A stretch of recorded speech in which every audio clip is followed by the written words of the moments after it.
Hi you guys, this is Rachel Kirkland, the Modern Shaman, and thanks for being with me for another YouTube question of the week. I have taken about a week and a half off during the Christmas holiday, so I miss you guys. I hope you had a blessed holiday season and just are revving and rearing for this new year, starting new. It is a doozy of a year. Like, there's so much momentum coming forth, aligned in the cosmos for divine purpose, living out your divine will on this planet and kind of like what you came here to do. So there's a lot brewing, and I don't know if you guys feel it, but I definitely do. Speaking of that, if you're new to this community, I always invite you to go to my website and check out what I'm about, just to kind of see what is offered there in terms of my teaching and lectures and touring, as well as my classes. I've been letting you guys know that towards the end of this month, like, I am almost finished with loading and launching my teaching platform, my online modules, which I'm super excited about. It's been a goal of mine forever. So that is on the way. And then also, just so you know, I tour a lot, and this year I'm going to be in Austin at the end of this month. I'll be in Chicago in March. I'll be in Tokyo in June and July. I'll be in Raleigh, North Carolina in August. I think that's the extent of my touring schedule right now. I try to do about 5 or 6 touring locations during the year. So if those are anywhere near you, always keep a heads up, because I adore like meeting up with people that have been following me. This happened last weekend.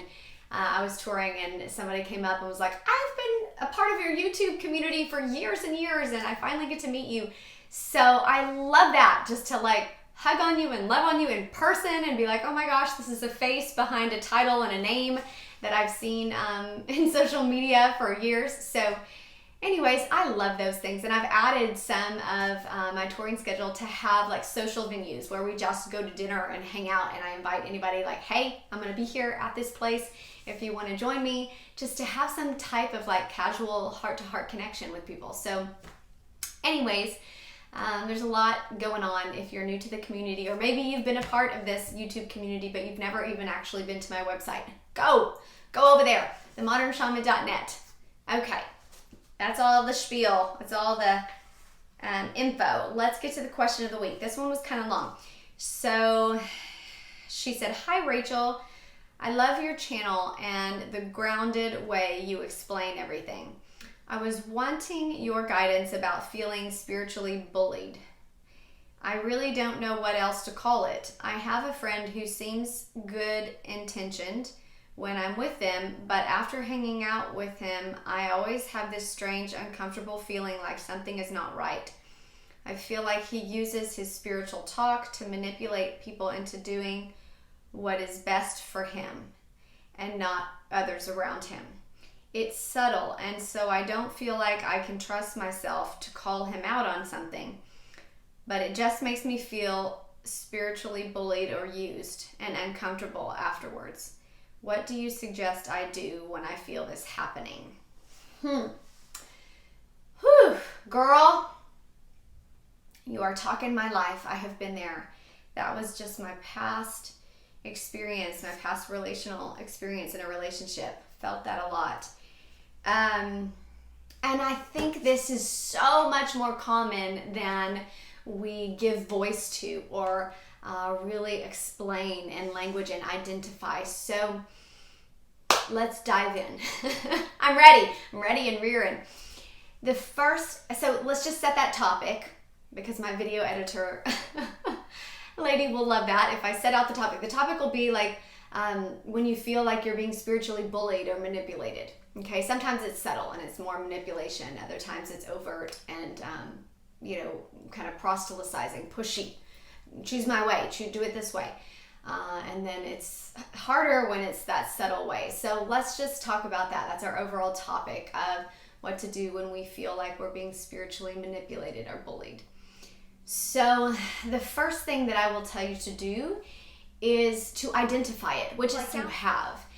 But to get really clear and granular about how they are manipulating you or how you were feeling bullied. Sometimes it's just energetic, and that is the more seductive and subtle way. These are the little seductive manipulators that are like seductive energetic vampires, right? They kind of have that loose tongue and they say the right thing and we actually like being around them and their energy actually feels good in a way. And then afterwards we're like, why do I feel like I said things that I normally would never say? I did things I normally would never do. I caved on my personal boundaries or my psychic boundaries or things that I believed in ethically or felt like were part of what made me who I am.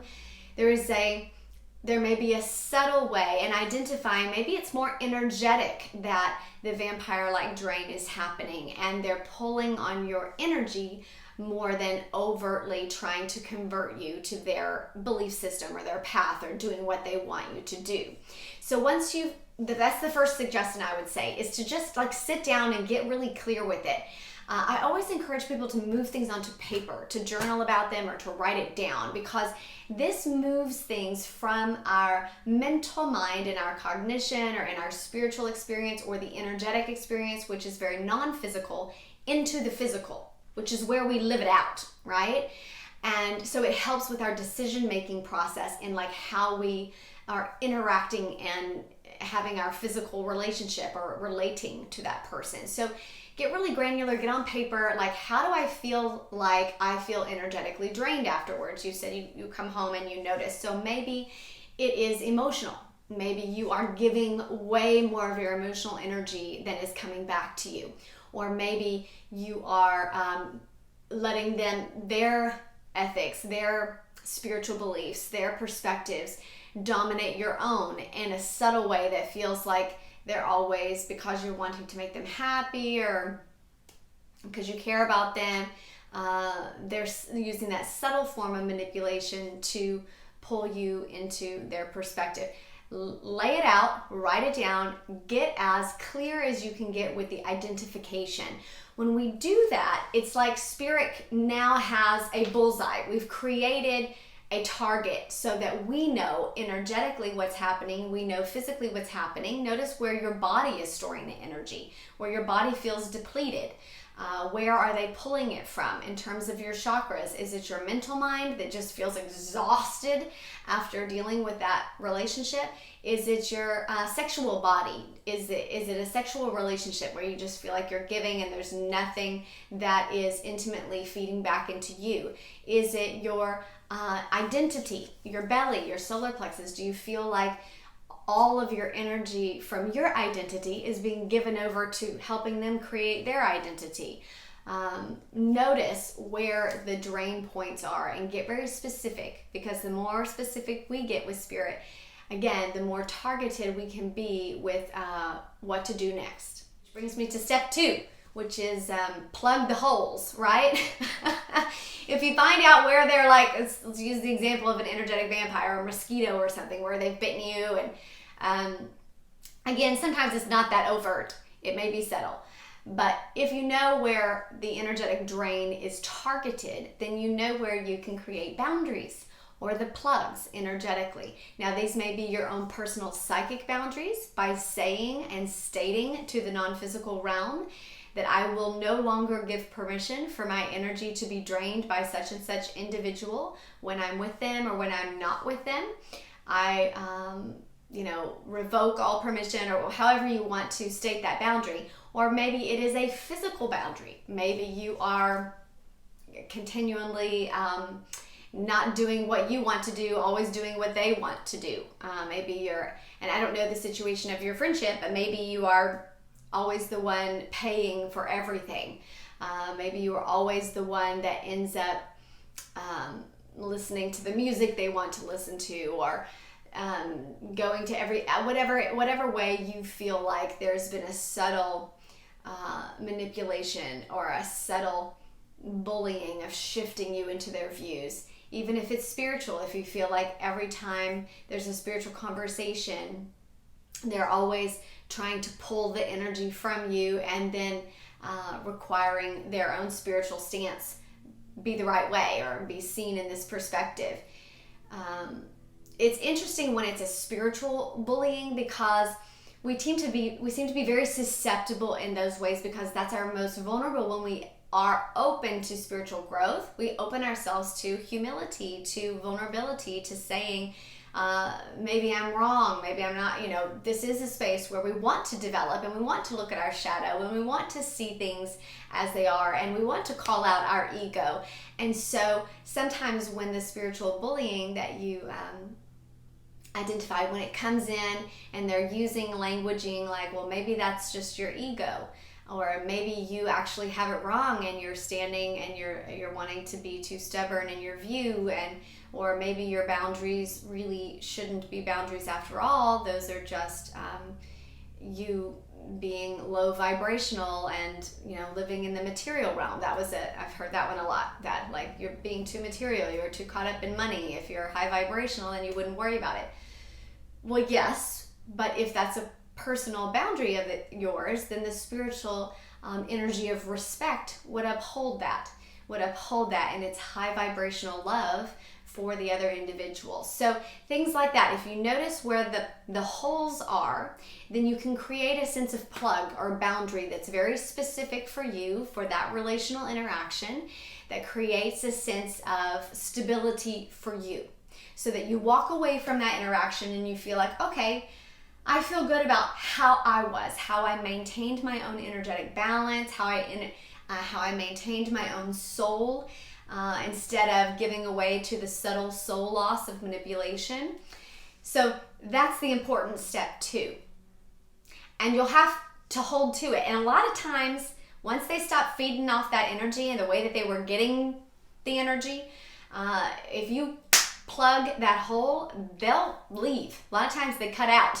They're like, all right, you're not paying my bills anymore. I'll go on to the next victim. All right, you're not, giving me spiritual authority in every decision and letting me kind of dominate our spiritual decisions in this relationship, or be the moral, ethical compass here. You're no longer looking to me for that guidance. Then I'm out of here. I'll find somebody else who feeds that aspect of me. Oftentimes, if that's the only reason that they are with you, it shows up.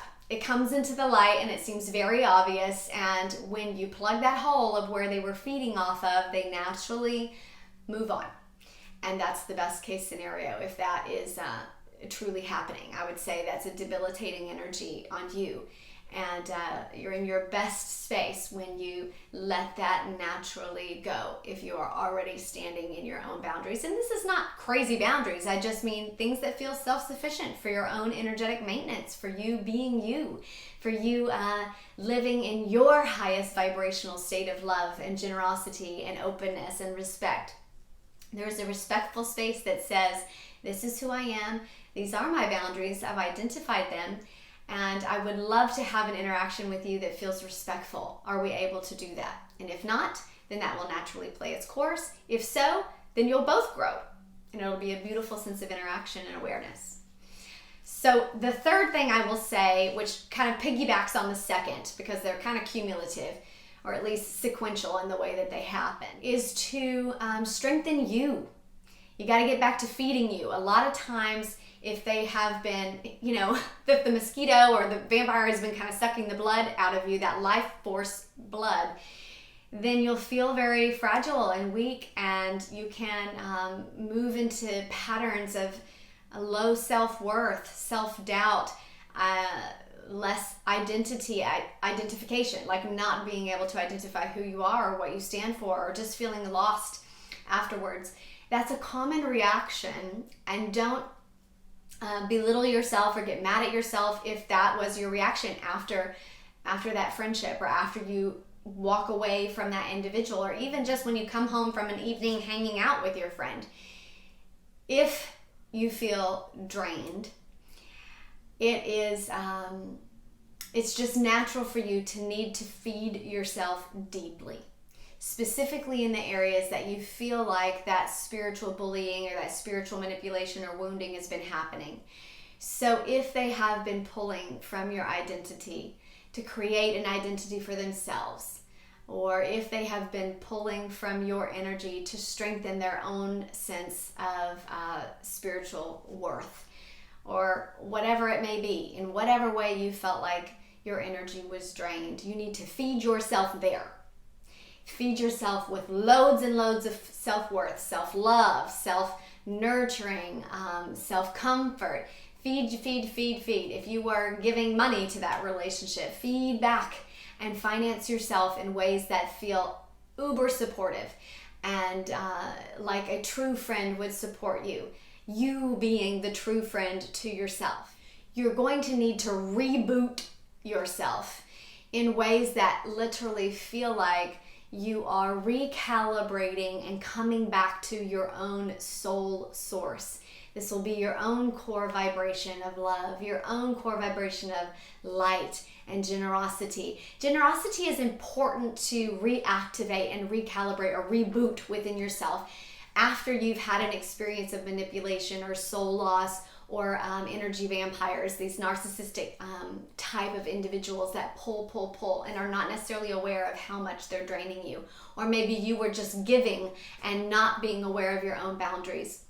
In whatever way there's been loss, it's so important to come back with the energy of generosity, because this is oftentimes where we will start to create a shell. Like, I feel used, I felt manipulated, I felt abused, or I felt pulled from. It's too much.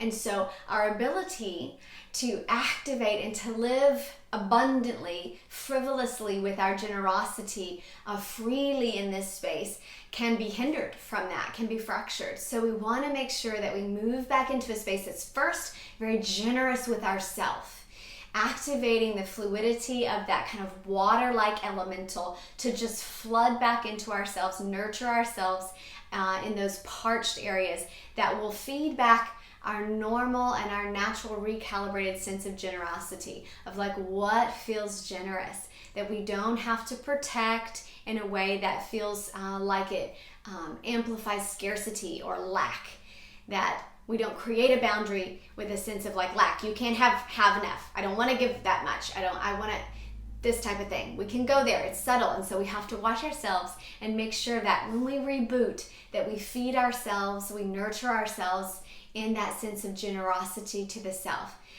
Feeding like, who are you? Who do you really want to be? How do you really want to feel? And amplifying from that core sense of self. Really, really rebooting and restoring ourselves so that we feel like we are free to move into new relationships, new interactions with our core sense of self, where we know who we are, we know our personal boundaries, we're able to identify certain aspects of relationships that do not serve us, and we're at peace with all that come and all that go. This is a beautiful space, and I wish this for you. It is my blessing, and I hope that this video was a gift to you and moving on your journey and your path. We will be back here next week, you guys, with another video, so stay tuned. Blessings. Ciao.